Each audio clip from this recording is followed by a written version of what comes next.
رسوله الكريم أما بعد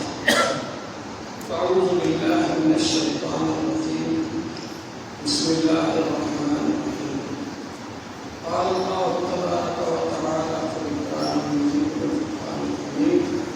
وإنك لعلى خلق عظيم. محترم حضرات، اللہ جل شانہ کا بڑا فضل و کرم ہے اور ان کا انعام و احسان ہے. انہوں نے ہم لوگوں کو زندگی عطا فرمائی. اس زندگی کو بنانے کے لیے اور سنوارنے کے لیے ہم کو قرآن پاک جیسی کتاب عطا فرمائی، جس کے بارے میں حضور صلی اللہ علیہ وسلم نے فرمایا فیہ الہدی والنور، اس میں ہدایت ہے اور نور ہے. اللہ تعالیٰ نے فرمایا ہدی للناس وبینات من الہدی والفرقان، اور قرآن پاک میں تمام انسانوں کے لیے ہدایت ہے اور رہبری ہے تمام انسانوں کے لیے، اور اس میں کھلے ہوئے دلائل موجود ہیں، کھلی ہوئی نشانیاں موجود ہیں. انسان جب ان کو دیکھتا ہے، سمجھتا ہے، پڑھتا ہے، رہنمائی حاصل کرتا ہے اپنی زندگی کے اندر. اور قرآن پاک کو جب آدمی پڑھے گا، سمجھے گا، تو اس کو ایک نور حاصل ہوگا، روشنی حاصل ہوگی،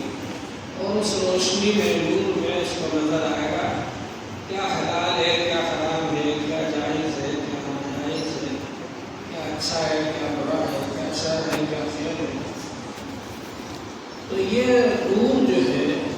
اس نور کو حاصل کرنے کے لیے قرآن پاک کو پڑھا جاتا ہے، قرآن پاک سے رہنمائی حاصل کی جاتی ہے. دوسری چیز ہے سنت رسول اللہ، یعنی حضور پاک صلی اللہ علیہ وآلہ وسلم کا طریقہ اور آپ کے عمل اور آپ کی سنتیں. اللہ جل شانہ نے جو احکام قرآن پاک میں دیے ہیں، ان پر حضور صلی اللہ علیہ وآلہ وسلم نے عمل کر کے بتلایا. صرف احکام نہیں دیے، صرف آرڈر نہیں دیے، بلکہ اس پر عمل کر کے بتلایا. چنانچہ حضرت عائشہ صدیقہ رضی اللہ عنہ سے جب صحابہ کرام نے پوچھا کہ حضور صلی اللہ علیہ وآلہ وسلم کے اخلاق کیا تھے، تو آپ نے فرمایا کان خلقہ القرآن، کہ حضور صلی اللہ علیہ وآلہ وسلم کے اخلاق قرآن پاک، یعنی قرآن پاک میں جو علمی شکل میں لکھا ہوا ہے، اس کی عملی شکل، اس کی چلتی پھرتی تصویر حضور پاک صلی اللہ علیہ وآلہ وسلم کی زندگی. تو آپ نے جو کچھ قرآن پاک میں تھا اس پر عمل کر کے بتلایا، اور جو قرآن پاک میں نہیں آیا اس کو آپ نے احادیث کے اندر فرمایا، بیان فرمایا، اور اس پر بھی عمل کر کے بتلایا. تو قرآن پاک اور سنت رسول اللہ، یہ دو چیزیں جو ہیں انسان کے ہدایت حاصل کرنے کے لیے ضروری ہے. حضور پاک صلی اللہ علیہ وآلہ وسلم نے فرمایا ترکت فیکم امرین لن تضلوا ما تمسکتم بہما، میں تمہارے لیے دو چیزیں چھوڑ کر جا رہا ہوں، جب تک ان دونوں کو مضبوطی سے پکڑے رہو گے کبھی گمراہ نہیں ہوگے. اور وہ کیا ہے؟ ایک تو کتاب اللہ ہے، اللہ کی کتاب ہے، قرآن پاک ہے، اور ایک سنت رسول اللہ ہے، حضور صلی اللہ علیہ وآلہ وسلم کا طریقہ ہے. ہم کو اس بات پر فخر ہونا چاہیے کہ اللہ جل شانہ نے قرآن پاک جیسی کتاب ہم کو عطا فرمائی، اور اس پر فخر ہونا چاہیے کہ حضور پاک صلی اللہ علیہ وآلہ وسلم جیسے رسول اللہ تعالیٰ نے ہم کو عطا فرمایا. حضور پاک صلی اللہ علیہ وآلہ وسلم تمام انبیاء علیہ السلام کے سردار ہیں. حضور پاک صلی اللہ علیہ وآلہ وسلم خاتم النبیین ہیں، آخری نبی ہیں. آپ کے بعد کوئی نبی آنے والا نہیں. حضور پاک صلی اللہ علیہ وآلہ وسلم رحمت للعالمین، تمام عالموں کے لیے آپ رحمت بن کر تشریف لائے. حضور پاک صلی اللہ علیہ وآلہ وسلم پر اللہ تعالیٰ کی وحی آتی تھی. وما ينطق عن الهوى ان هو الا وحی یوحی. حضور صلی اللہ علیہ وآلہ وسلم جو کچھ وہ اللہ کی طرف سے ہوتا ہے، اللہ کی وحی سے بولتے ہیں، آپ اپنی طرف سے نہیں بولتے۔ اور حضور صلی اللہ علیہ وسلم کا جو عمل ہے، جو کام ہے، وہ بھی اللہ تبارک و تعالیٰ کی طرف سے ہے، وہ بھی آپ اپنی طرف سے نہیں کرتے۔ حضور پاک صلی اللہ علیہ وسلم کا ہر عمل اور ہر قول یہ حجت ہے تمام انسانوں کے لیے، یہ نمونہ ہے تمام انسانوں کے لیے۔ چنانچہ اللہ جل شانہ نے قرآن پاک میں ارشاد فرمایا، لقد کان لکم فی رسول اللہ اسوۃ حسنہ، یقیناً رسول پاک صلی اللہ علیہ وآلہ وسلم کی زندگی میں تمہارے لیے بہترین نمونہ ہے۔ حضور صلی اللہ علیہ وسلم کی زندگی کو اللہ تعالیٰ نے نمونہ بتلایا تمام انسانوں کے لیے کہ اگر تم اپنی زندگی کو سدھارنا چاہتے ہو، سنوارنا چاہتے ہو، اگر تم بہترین زندگی گزارنا چاہتے ہو، اگر تم اچھے انسان بننا چاہتے ہو، اچھے آدمی بننا چاہتے ہو، اگر تم اللہ کی رضا حاصل کرنا چاہتے ہو، اگر تم جنت حاصل کرنا چاہتے ہو، اگر تم یہ چاہتے ہو کہ دنیا کے اندر اچھے بن جاؤ، تو حضور پاک صلی اللہ علیہ وسلم کے نمونے کے مطابق اپنی زندگی بنانا پڑے گی، حضور صلی اللہ علیہ وسلم کے طریقے کے مطابق چلنا پڑے گا،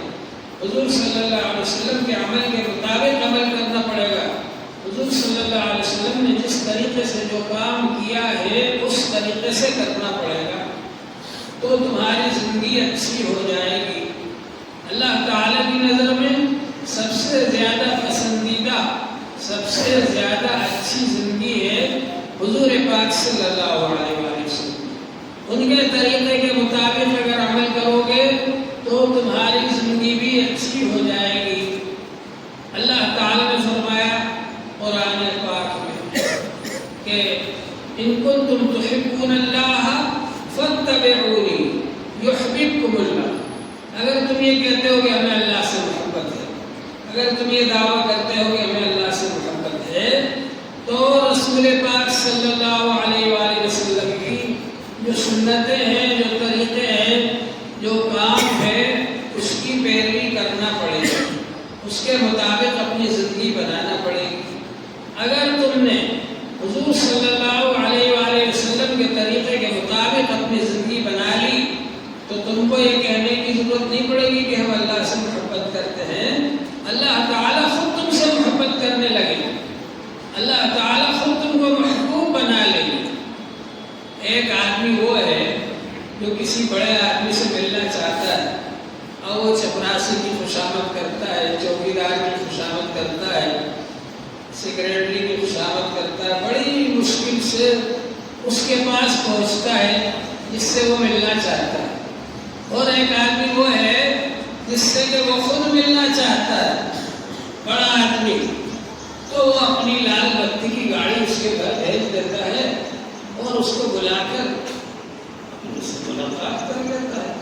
نہ اس کو چوکیدار روکتا، نہ چپراسی روکتا، کوئی نہیں روکتا۔ تو اللہ تعالیٰ جب تم سے محبت کرنے لگیں گے تو ظاہر بات ہے کہ پھر یہ ساری پریشانیاں، دنیا کی ساری مصیبتیں، یہ سب ختم ہو جائیں گی۔ اللہ تبارک و تعالیٰ جس بندے سے محبت فرماتے ہیں تو اس کی پریشانیوں کو دور فرما دیتے ہیں۔ تو اللہ تعالیٰ سے محبت کرنے کا طریقہ آسان کیا ہے کہ رسول پاک صلی اللہ علیہ وآلہ وسلم سے محبت کرو، رسول پاک صلی اللہ علیہ وآلہ وسلم کے طریقے کے مطابق اپنی زندگی بناؤ۔ آج ہم لوگوں کا حال یہ ہے کہ وہ فرسودہ رسم و رواج جو باپ داداؤں نے کبھی چالو کیے تھے، ان رسم و رواج کو چھوڑنے کے لیے تیار نہیں ہے۔ شادی بیاہ میں بھی صاحب یہ تو ہمارے خاندان میں بہت پرانا چلا آ رہا ہے، اللہ کے حکموں کو اور اللہ کے رسول صلی اللہ علیہ وآلہ وسلم کے طریقوں کو پیچھے کر دیں گے اور ان رسم و رواج کو آگے کر دیں گے، صاحب اس پر عمل کرنا ہے، ہمارے خاندان میں تو پہلے سے یہ چلا آ رہا ہے۔ اور بہت سارے لوگ وہ ہیں جو ان فیشنوں کو اختیار کرتے ہیں جو فیشنیں انگریزوں نے جاری کی، انگریزوں نے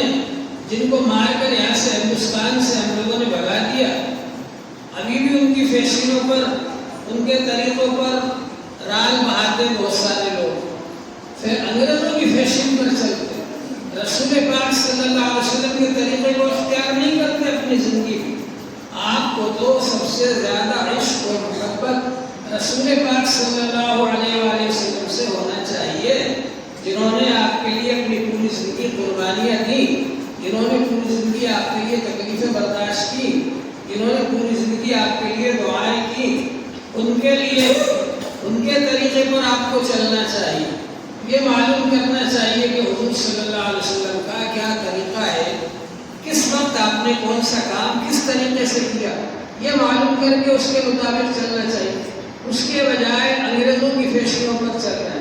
اور جہاں سے وہ فیشنیں ایجاد ہو رہی تھی، جہاں سے وہ فیشنیں چالو کی جا رہی تھی، وہاں کے لوگ ان فیشنوں پر عمل کر کے جب پریکٹیکل میدان میں انہوں نے اس کے نقصانات دیکھے اور برائیاں دیکھی عملی میدان میں آنے کے بعد، تو وہ لوگ ان فیشنوں کو چھوڑتے چلے جا رہے ہیں اور وہ لوگ اسلام کی طرف آ رہے ہیں۔ ان ملکوں کے اندر اسلام تیزی سے پھیل رہا ہے جہاں سے کہ فیشنیں جاری ہوتی تھی، کیونکہ وہ عملی طور پر اس کے نقصانات کو سمجھ گئے اور اب وہ اسلام کی طرف آ رہے ہیں۔ ایک ایک سنت کے بارے میں ریسرچ کر رہے ہیں، تحقیقات کر رہے ہیں کہ حضور صلی اللہ علیہ وسلم نے کام کیا تو اس کا کیا فائدہ ہے، اور ان کو فائدہ نظر آ رہا ہے تو وہ اس پر عمل کر رہے ہیں، اس کو اختیار کر رہے ہیں، اسلام کی طرف آ رہے ہیں، اور ہم لوگ ان فیشنوں کو لے کر کے بیٹھے ہوئے ہیں۔ تو ہماری یہ کوشش ہونا چاہیے کہ ہم حضور پاک صلی اللہ علیہ وآلہ وسلم کے طریقے کے مطابق عمل کریں اپنی زندگی میں، اور دوسروں کو بھی اس کی دعوت دیں تاکہ دوسروں کی زندگی بھی اچھی بن جائے، ہماری زندگی بھی اچھی بن جائے، اور اللہ تعالیٰ کی نظر میں بھی ہم اچھے بن جائیں، اور آخرت بھی ہماری کامیاب ہو جائے۔ اللہ